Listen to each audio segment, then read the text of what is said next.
Hi guys, and welcome to my YouTube channel.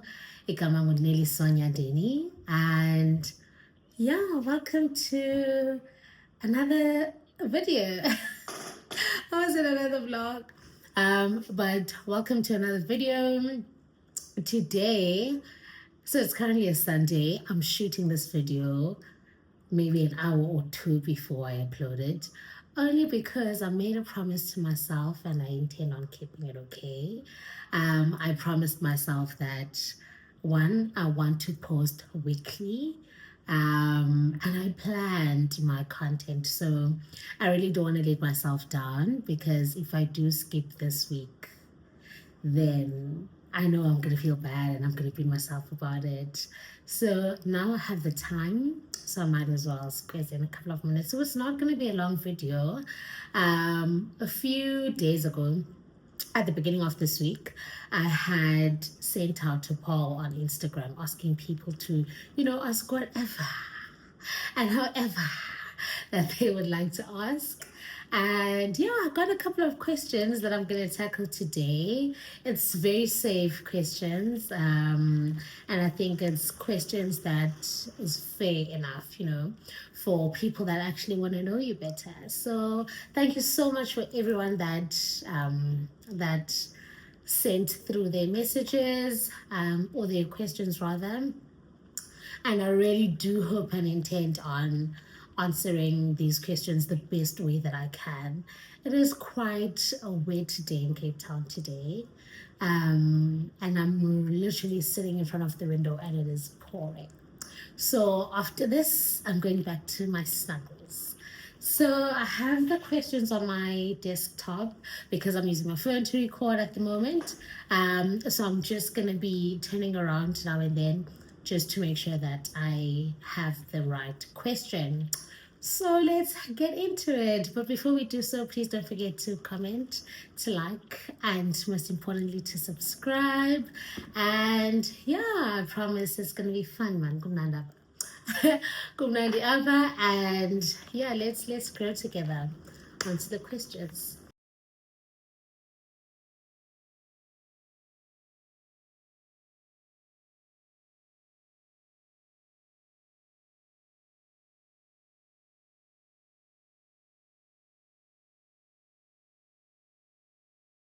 Love most about yourself. And what I love most about myself is definitely my. Also, I don't know, what do I love most about myself? I think I love the heart that I have. I have the weirdest and strangest ability to let go. Like, I will let it go here. I will let it go. I don't dwell on things quite a lot. I am able to. I mean, I am able to. I'm able to. I'm able to take a look at myself. I'm able to be honest with myself when I'm not doing right. And yes, it's not always the quickest process, or it's not always the easiest conversation, but I think I'm able to have an honest look at myself and be like, babes, I'm able to forgive people. I'm able to let things go. I'm able to empathize with people, to think, but this is where you're coming from, or this is how much or how little and then just interact with you from that basis. I'm able to see abantu. I'm able to see abantu. And I'm able to just, regardless of whatever or however my life or the season of my life that I find myself at that specific time, I'm able to still see the good, to still see maybe the good that I've experienced, or the, how God has been faithful in my life, to overlook this current mishmash that I might be finding myself in. But yeah, in the simplest form, what I love most about myself is just my heart. Um, yeah. Would you consider yourself an introvert or an extrovert? So when I'm morning, I I considered myself as an extrovert, but as in the cooler, and I start to realize, like, no money, like, there's no need for raising or love extroverts. But I think when I am in spaces where there are a lot of people that I'm not familiar with or probably don't know, or sometimes feel uncomfortable around, I resort to myself and I become introverted in those spaces. But once I get familiar and comfortable with my surroundings and the people, then I become okay. I wouldn't say I become extroverted, but I become comfortable. So yeah, so I think I'm an introverted extrovert. If you can put it tomorrow, there's tanda. I'm not gonna lie. I'm not shy. I'm not a shy individual. Um, but also I wouldn't say I'm an extrovert anymore. I feel like I used to be, not anymore. I think I outgrew that. But I'm just an individual that if I'm comfortable enough, you will know that I'm comfortable. But if I'm not, you'll see, but okay, no, she's holding back, So and there's a game I introvert and extrovert. But yeah, that's the type of person that I am. I really need to be familiar, to be comfortable, to know you in order for me to be like, listen, I can't just.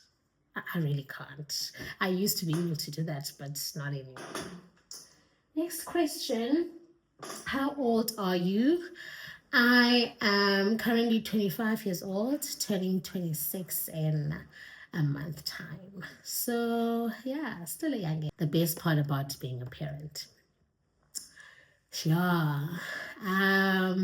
Firstly, being a parent is hard. Like, it is hard. There's nothing that tests your character out like having to mother someone. Ne?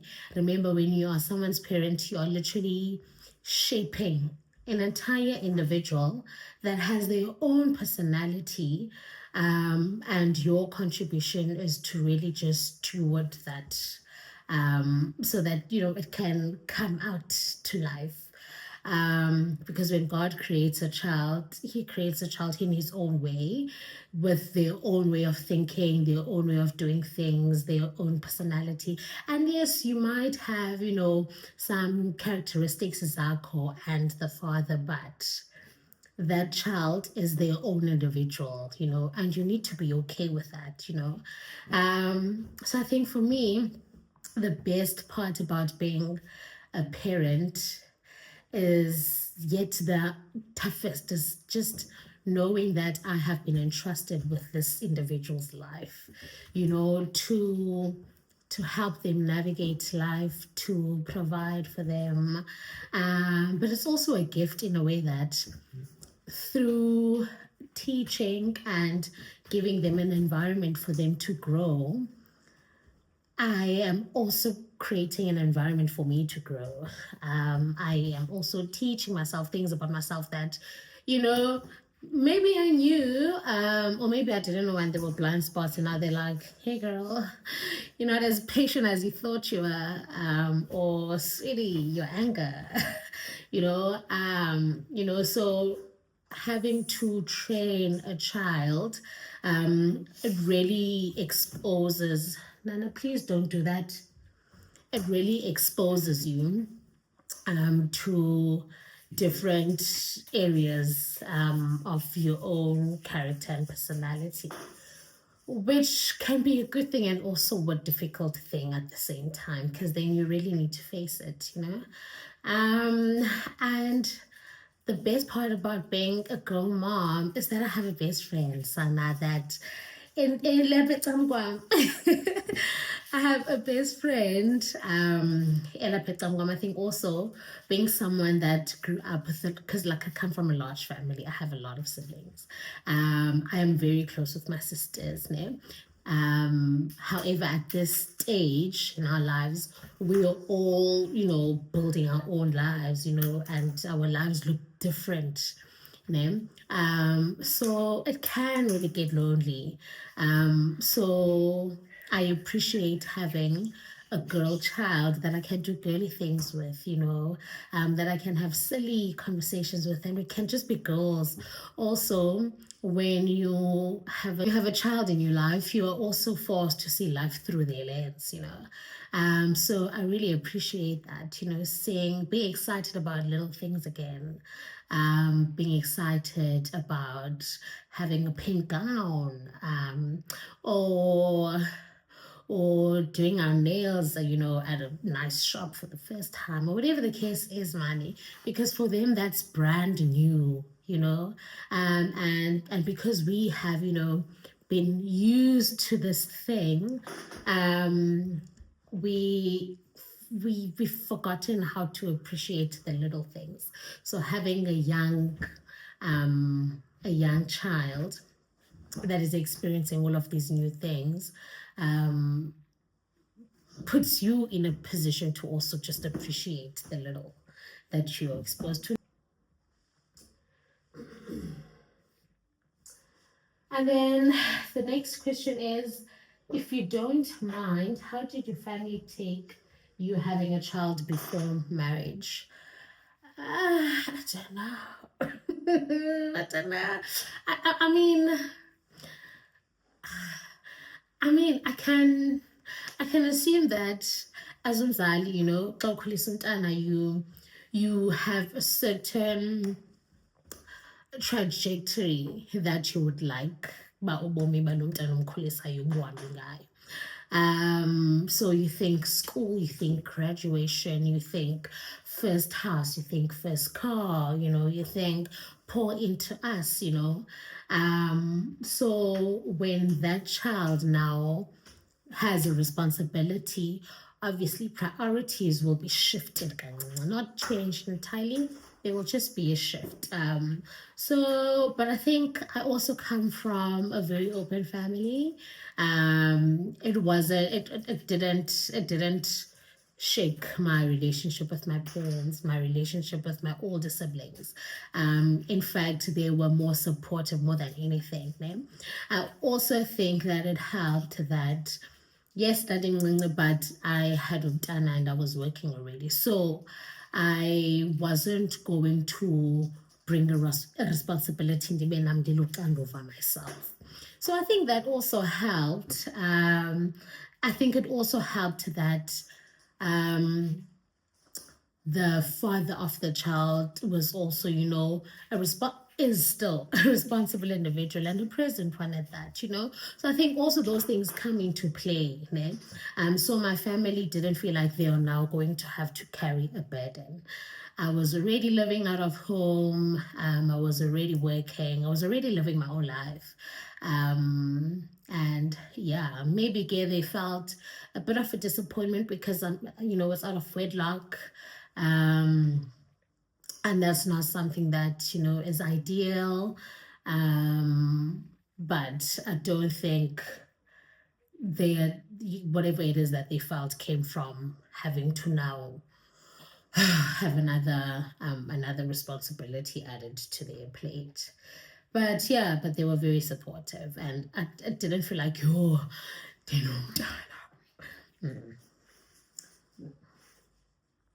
Next one, how did you not lose yourself during the first years of motherhood, baby girl? Who says I didn't? Who says I didn't? Don't even want to lie.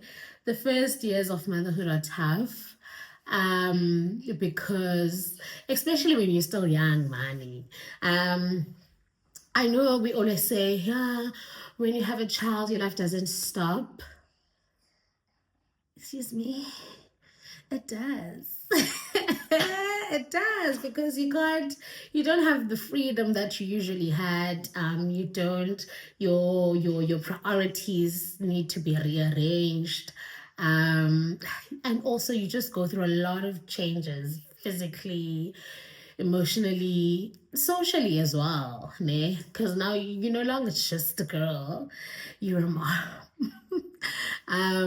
So there is a lot that you really do need to adjust to. I wouldn't say I lost myself. And if I did, maybe I was made to lose myself. But um, I think that I had to I had to grow up. I had to grow up quick. Um, I had to missing out, man, and not now do what 21-year-olds would do, because there's this little person that everything that I do I need to think of their future, ne?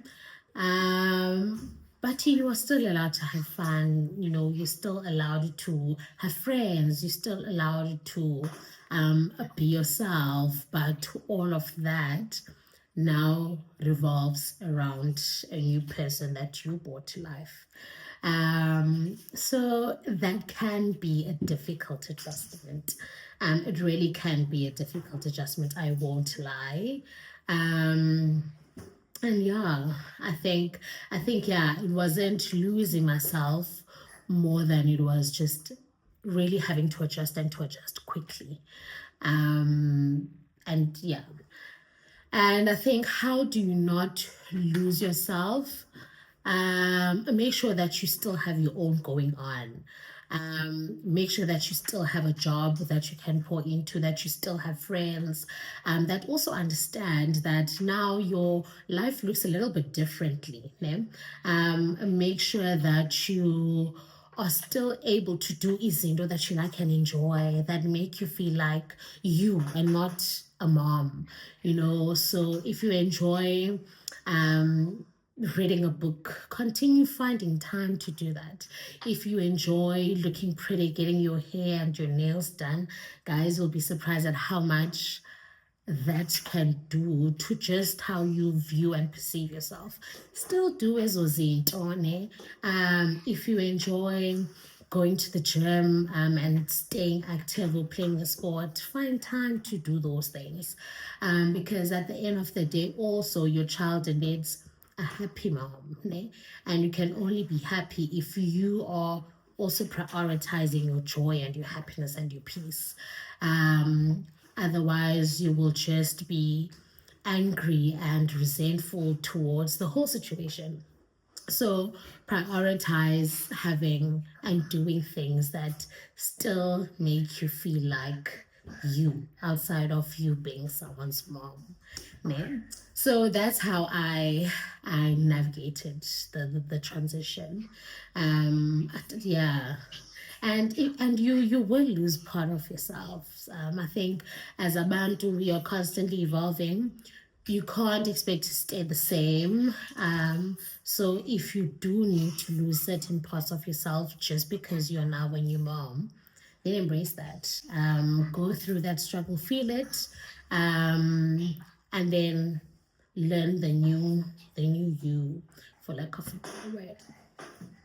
I think our questions are almost done. Um, Carrie, how do you do it all? I don't know. What do I do? Yeah, no, I don't. I don't know. I just do it, I guess. For people that don't know, I am a mom. I'm a partner. I am a student, and I also work. And I also try to have a social life. There's no method where there's no crazy hidden secret. I just try and do what I need to do. I think for the past few weeks, I've been having submissions back to back, and I completely dumped my, what you call, my study plan, and I was just doing whatever needs to be done in order for me to submit for that specific module. So there's no crazy method or hidden secret. I don't. My life is not balanced at all. Sometimes one receives more attention than the other. Um, but I just try and do everything that I need to do at a specific time. And yeah, but obviously prioritizing a few things and making sure that these are non-negotiables. But everything else, I'm winging it. I'm really winging it. Yeah, I think I taught myself to let go of trying to have it all figured out or having some form of balance, kwakudala, because I knew that it's gonna drive me crazy. And yeah, I think I read somewhere that you don't need to create balance, but always strive to create harmony. Make sure that everything flows in together in your life. It's not easy, a smooth harmony. It's not always the case. But if you know what you need to do when, if you have structure, then I think at least you won't feel like you are constantly drowning. And also be willing to sacrifice. Hey, like if you need to wake up earlier, do that. If you need to sleep later, do that. If you need to sacrifice your weekends, do that. If you need to have bath time later, do that. Like do that. It's your own life. Create what works for you. Create a structure and a rhythm that works for you, because who else is gonna do it if not you, Anna? Um, not an ask, but I just want to tell you that you are meant to be watched by any girl child. Oh, thank you, Sana. Thank you so much. Um, Last one. What is the one thing that keeps you going? I'm asking as someone you inspire. Firstly, thank you so much. What is the one thing that keeps me going? Sure. I think it's just knowing that it gets better than this, like it gets, I mean, I always think of Ubomi Bambu, what, 10 years ago, 10, 12 years ago. Hey, hey, hey, hey. Like it was completely different. Like, hey, Nirani, God really lives. It was completely different. Like, and each and every moment or thing that I'm experiencing now was intenandinqwenela, and yes, maybe better, or even when I'm experiencing now has exceeded his expectations. But I've seen that there's nothing that God cannot do, with me, empilweni yam, and for me. And that's what keeps me going. It's knowing that my God, the God that I serve, has no limits. He has no boundaries and no, like I can't do angakwazi uyenza. I can't angakwazi uyenza. So, and I've seen his hand. Like I've literally seen, like, guys, like I've seen what God is able to do. I remember. Wow. I've seen, I've seen what God is able to do. When I didn't even know him, and when I knew him, and um, I was still living life in my own terms. And even now, not to say that, oh, I'm perfect and I've got it right, I've got it on lock, but now that I know him, I acknowledge him, and he's present in my life. There's nothing that he can't do. So why this it's nothing, so I think that's what constantly blows my mind, and even not just from my life, but also from witnessing other people's journeys. Guys, there's nothing that God cannot do. And I think for me, that will always be it will always ring in when I want and desire into that I feel like yo that made before. But like what God do I serve, you know? So yeah, that's the one thing that keeps me going is that there is nothing that God cannot do. There's no way that God cannot take me. There's nothing that God cannot bring forth. If it is in accordance with his will for impilo yam. And yeah, I think I'll stop there for today. I really don't want this to be a long video. I hope that you guys enjoyed it. And if you did, please drop a comment in the description, in the comment section. Don't forget to like, share this video, and please subscribe. See you next week. Bye, guys.